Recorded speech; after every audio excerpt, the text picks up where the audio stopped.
Un peu plus de 1200 spectateurs au stade Massabielle pour ce choc entre le 3e et le leader. La première occasion est à mettre au crédit des Herbretais.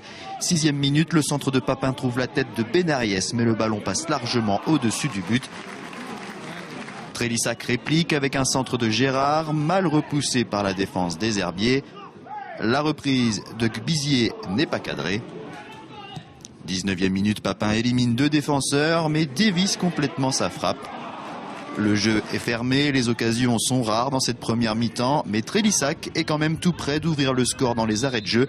Coup franc de Gbizier, tête de chevalier, le ballon s'écrase sur le poteau gauche d'Aubeneau. Les deux équipes rejoignent les vestiaires sur un score nul et vierge. Pas une très belle première mi-temps pour moi. Pas de spectacle. Première mi-temps, pas très belle pour les Herbiers. Ils sont certainement très crispés. C'était un petit peu mieux en fin de la première mi-temps. Je pense que c'était un petit peu plus équilibré. C'est pas formidable, hein. Vraiment une toute petite mi-temps, hein. Ils sont meilleurs que nous, hein, pour l'instant. J'espère que la deuxième mi-temps, ils vont se libérer et essayer de marquer des buts. J'ai trouvé les deux équipes à peu près équitables. J'ai trouvé qu'elles ne faisaient pas vraiment le jeu. Elles étaient beaucoup sur la défensive, donc j'espère voir une deuxième mi-temps plus agressive dans le jeu.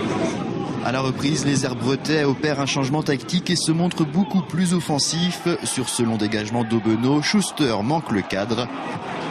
65e minute, coup franc lointain de Ruot, magnifiquement frappé, mais le capitaine Herbretais trouve la barre transversale. L'action se poursuit et Ruot est accroché par Zahiri. Nouveau coup franc pour les Herbiers. Plein axe, Ruot frappe une nouvelle fois la barre transversale. 68e minute, on retrouve encore Ruot sur corner cette fois, tête de Kizamba, le ballon est repoussé sur la ligne par Ricardo Sofi. Mais ce que les arbitres n'ont pas vu, c'est que le ballon a été repoussé de la main.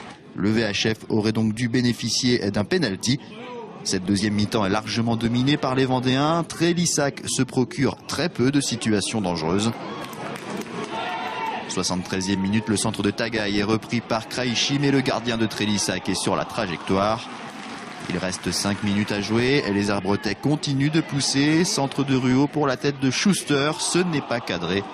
Les Rouges et Noirs ne réussissent pas à concrétiser leur domination et doivent donc se contenter d'un match nul. Mais leur bonne prestation face au leader a confirmé leur regain de forme. C'est la suite du Havre en fait. On a fait un très bon match contre le Havre et puis c'est dans la continuité. On bosse bien la semaine. La confiance est là et puis ça se ressent sur le terrain. Et voilà, comme je dis, ce soir il y a presque tout eu. Il manquait juste ce petit but pour faire soulever ce public à la fin du match. Donc, mais bon, c'est bien pour la suite du championnat. J'ai vu notre première partie, on était bien en première période. On devait là, je pensais juste à marquer un but. On a reculé un peu. On s'est mis en danger un petit peu sur les longs ballons aériens, comme je dis souvent, comme ça, qu'on a mal négocié. Et finalement, on pouvait même encaisser le but, que sur 2 coups arrêtés sous la barre, 2 fois. Finalement, donc on s'est sorti bien en deuxième période. Les Herbretais doivent maintenant se préparer pour une nouvelle rencontre au sommet, samedi prochain à Luçon, avant de jouer un match en retard face à Avranches. Trélissac, de son côté, va poursuivre sa série vendéenne avec la réception de Fontenay et un déplacement à Luçon dans 2 semaines.